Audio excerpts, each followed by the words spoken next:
बिरति बखानी क्रोधी सन कामी हरि कथा ओसर बीज वय फल जथा अस्कहि रघुपत चाप चढ़ावा यहाँ पत लक्ष्मण के मन भावा संधान्यो प्रभु विशिख कराला उठी उदद और अंतर ज्वाला मकर उरग झखगन कुलाने जरत जंतु जल निधि जब जाने कनक धार भर मनि मन नाना तब आयो विप्र रूप तजमाना। समुद्र आ गया, हाथ जोड़ दे प्रभु सूख जाए क्या? अरे राम जी ने कहा समुद्र से मर्यादा छोड़ने के लिए मैं नहीं कह सकता, विषम परिस्थितियों में भी मर्यादा पर आंच नहीं आने दी। श्रुति शेत पालक राम तुम जगदीश माया जानती, जो हरति पालति सृजति जग रुख पाए कृपा निधान। जो वेद द्वारा प्रतिपादित मर्यादा है, ऋषियों द्वारा जो संपादित मर्यादा है, जो विशिष्ट समाज द्वारा अनुपालित मर्यादा है, राम जी ने उस मर्यादा को अक्षर सा अपने जीवन में पालन करके एक आदर्श प्रस्तुत किया है। मर्यादा छोड़ने की तो बात कर ही नहीं सकते।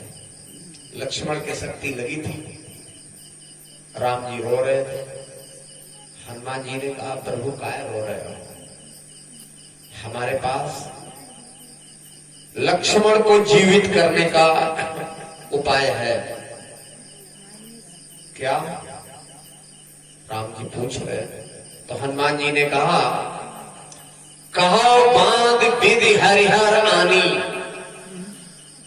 अमर अमर बुलवाओ वानी। बताओ तो ब्रह्मा को बांध हिलावे, बताओ शंकर को। भाई सृजन करता है और वही संहार करता है। इन्हीं दोनों लोगों से हम अमर होने के लिए लक्ष्मण के लिए जाप करवाते हैं। राम जी ने कहा हनुमान इसमें मर्यादा चली जाएगी। राम जी ने जब ये कहा तो हनुमान जी ने कहा प्रभु एक उपाय और है। कहा गगन चढ़ी इंदु बिदारी अवही देव अमी मुखडारी। छलांग लगाकर चंद्रमा को पकड़कर इसे लक्ष्मण के मुंह में निचोड़ दे, इसमें अमृत है। राम जी ने कहा हनुमान इसमें भी मर्यादा चली जाएगी। हनुमान जी ने कहा प्रभु एक उपाय और है। कौन सा? बोले कहा पताल पैठी हति नागा आनो अमीय कुंड जही जागा। बोले पाताल चले जाए, बासुक नाग का वध करें, अमृत का कुंड ही ले आवे। अच्छा, हनुमान जी के लिए कोई असंभव कार्य नहीं है। 10,000 हाथियों की ताकत होती है एक दिग्पाल में। कितनी ताकत? 10,000 हाथियों।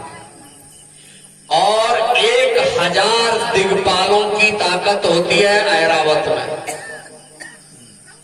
और 1,000 ऐरावत की ताकत होती है इंद्र के वज्र में, और 1,000 इंद्र के वज्र की ताकत होती है एक इंद्र की भुजा में, और 10,000 इंद्र में जितना बल है उतना हनुमान जी के एक रोया में है। कितने रोमा है? अतुलित बल धाम। इसीलिए इनके बल की कहीं कोई तुलना नहीं है, सीमा किसी ने नहीं लिखी है। अतुलित बल धाम, कोई तौल नाप नहीं है।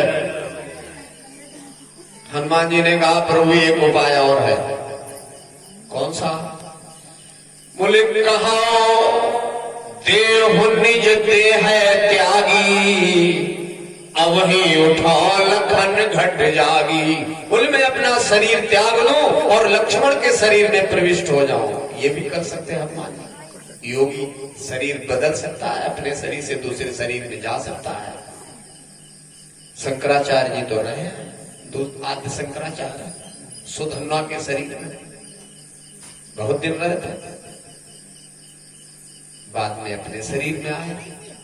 तो एक शरीर छोड़कर दूसरे शरीर में योगी प्राण प्रविष्ट कर सकता है। हनुमान जी भी कर सकते हैं, लेकिन राम जी ने कहा नहीं, अच्छा, हनुमान जी की और ताकतवर है। जिस समय सुषेण वैद्य आया था लंका से, हनुमान जी आने भवन समेत तुरंत आए। डॉक्टर साहब कहेंगे हम तो आधा भूल आए, हम तो सिरंज भूल आए, इंजेक्शन लाए ना। ये विरोधी दल का डॉक्टर है, इसलिए चलो इसका पूरा हॉस्पिटल लिए चलो, ये बहाना नहीं कर पाएगा कि सिरंज रह गई है, आधा रह गया। सुषेण को लाए। सुषेण ने लक्ष्मण की नवज को देखा और कहा मामला बहुत गंभीर है, बचने की कोई उम्मीद नहीं। एक उपाय अगर हो जाए तो, लेकिन असंभव है, हो ही नहीं सकता। द्रोणाचल पर एक बूटी है, अगर वह मिल जाए और आते ही रात में आ जाए, सवेरा अगर हो गया तो वो काम ही नहीं करेगी। 24 लाख योजन की दूरी है, 24 लाख योजन, और रात भर में आ नहीं सकती, इसलिए कोई उम्मीद तो नहीं है। हनुमान जी ने कहा रात बनी रहेगी, मैं लेके आ जाऊंगा। 24 लाख क्या, 24 करोड़ योजन हो, रात बनी रहेगी, मैं लेके आ जाऊंगा। लिखा है खौलते हुए तेल में सरसों का दाना डालो, जितनी देर में चटकेगा उतनी देर में हनुमान जी ने कहा आ जाऊंगा। अब बताओ सरसों का दाना खौलते हुए तेल में कितनी देर लगेगी चटकते से? तो ये चाहे तो आप लोग इसे अतिशयोक्ति मान लो, लेकिन हम नहीं मानते हैं, हनुमान जी के लिए कुछ असंभव नहीं है। राम जी मर्यादा छोड़ने की तो बात कह नहीं सकते। और कोई उपाय है? कहा नाथ नील नल कपिदो भाई, लड़काई ऋषि आशीष पाई, तिनके बरस किए गिर भारे, करिह जलद प्रताप तुम्हारे, यह विधिनाथ पयोधि बधाई।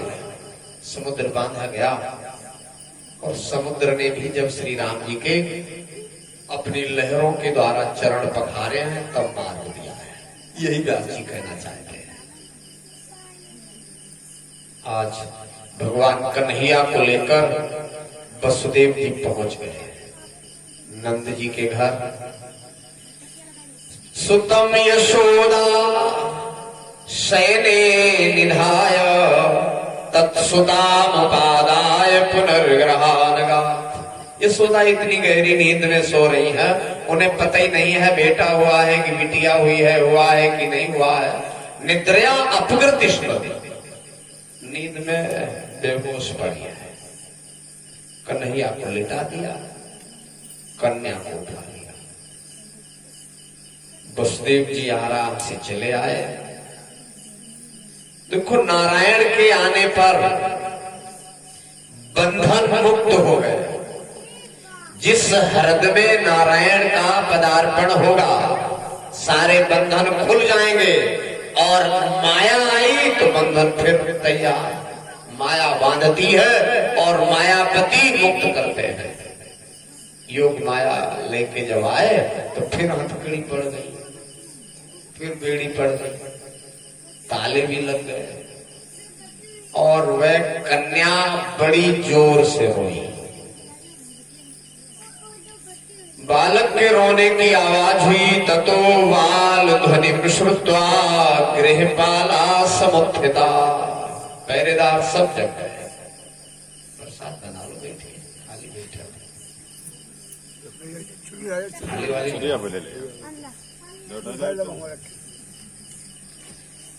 पहरेदार जग गए। कंस को जाकर रात्रि में ही बता रहे हैं देवकी ने 8वीं संतान को जन्म दिया। अब बेचारे पहरेदारों को तो पता नहीं है बिटिया है कि बेटा है। 8वीं संतान हुई है। कंस जैसा सो रहा है वैसे ही भाग खड़ा हुआ। सातलाप तोड़ मखाय कालो एमिति बीहवला, श्रुतिका ग्रहम आगात प्रस्खलन मुक्त मूर्धजा। बाल भी नहीं संभाले, कंघी नहीं लगाई, दर्पण भी नहीं देखा। अच्छा, आप लोग शीशा 10-12 बार दिन में देखा करें। हमारा सुझाव है, जब कभी घूमो घामो शीशा के आगे खड़े होके देखो ठीक ठाक लग रहा है कि नहीं। ये क्यों देखो? जब शीशा आप लोग बार बार देखेंगे तो आपको अपना गलेवान दिखाई देगा। वैसे तो गलेवान झांक नहीं पाओगे। हम कैसे हैं? ये खराब बात नहीं, अच्छी बात है। दशरथ जी ने अगर शीशा ना देखा होता तो उन्हें अपने बुढ़ापे का आभास नहीं होता। राय सुभाय मुकुर कर लीना, बदन बिलो की मुकुट श्याम कीना। वो दर्पण ही तो बता रहा है बुढ़ापा आ गया है। आप लोग बुढ़ापा जान ही नहीं पाओगे अगर शीशा नहीं देखोगे तो। इसलिए देखा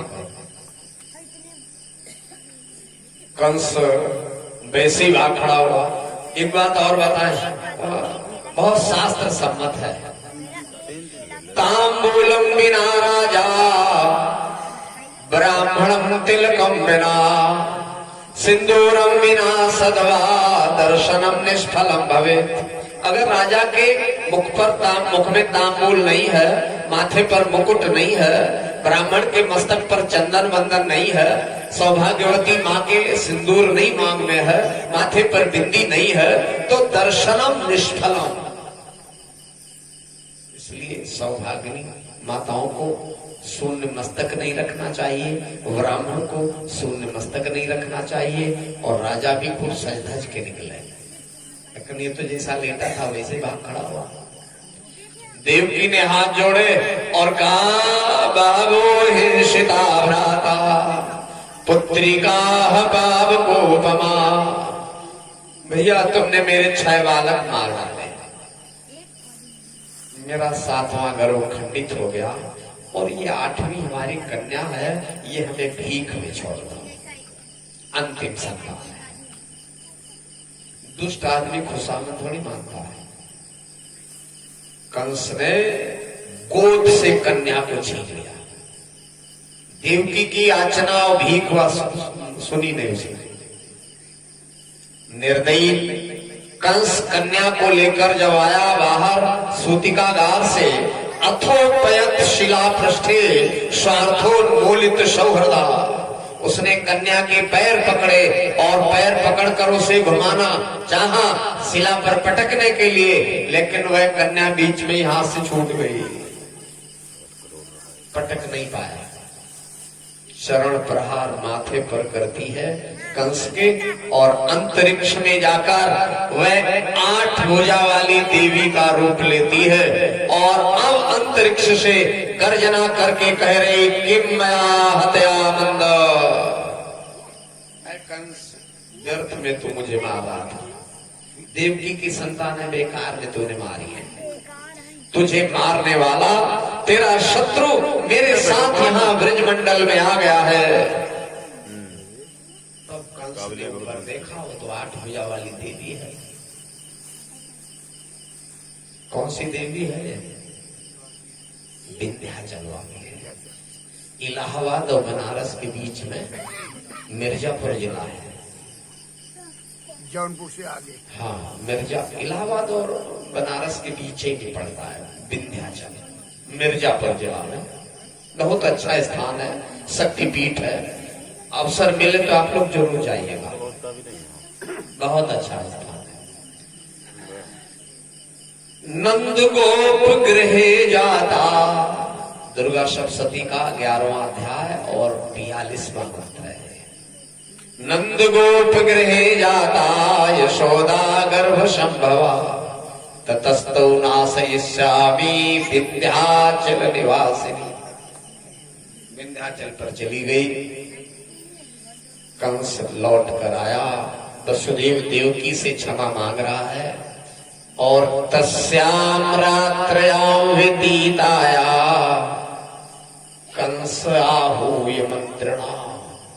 रात बिताई है, रात बीती नहीं।